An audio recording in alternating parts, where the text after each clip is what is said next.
c'est l'heure du conte. Un vrai Noël ?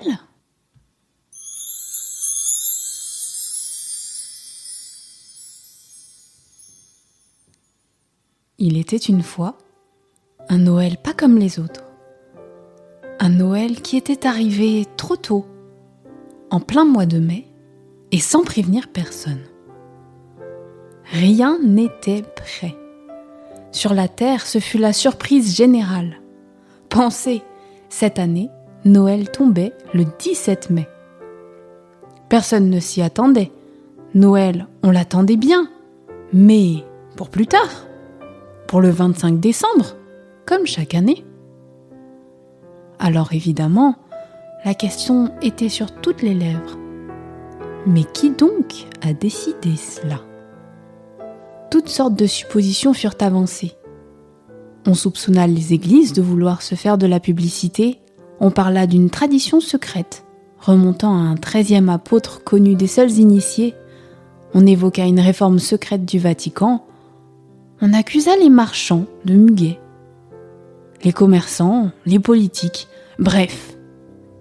On suivait toutes les pistes, même les plus farfelues, mais sans résultat. Jusqu'au jour où quelqu'un suggéra « Eh, si c'était Dieu lui-même qui cette année avait choisi cette date incongrue pour fêter la venue de Jésus parmi les humains ?» Aussitôt, vous auriez dû les entendre. Mais quelle protestation ! Quoi ?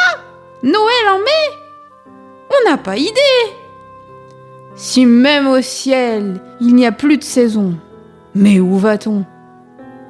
Certains même, j'ose à peine le dire, chuchotèrent que, là-haut, le patron devenait gentiment gâteau.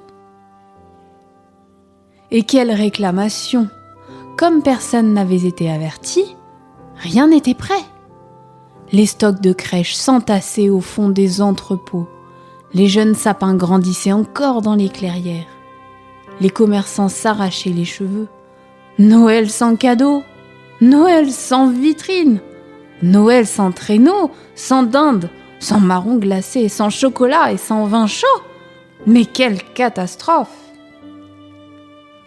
Et dans les églises, c'était la bousculade. Prêtres et pasteurs tournaient comme des hélices en ronchonnant. Tous les programmes de paroisse étaient chamboulés. Quant aux gens, ils cherchaient à comprendre. Noël sans congé ? Noël sans sport d'hiver ? Sans carte de vœux ? Sans nouvel an derrière pour remettre ça ? Mais quelle histoire ! Arriva le soir du 16 mai.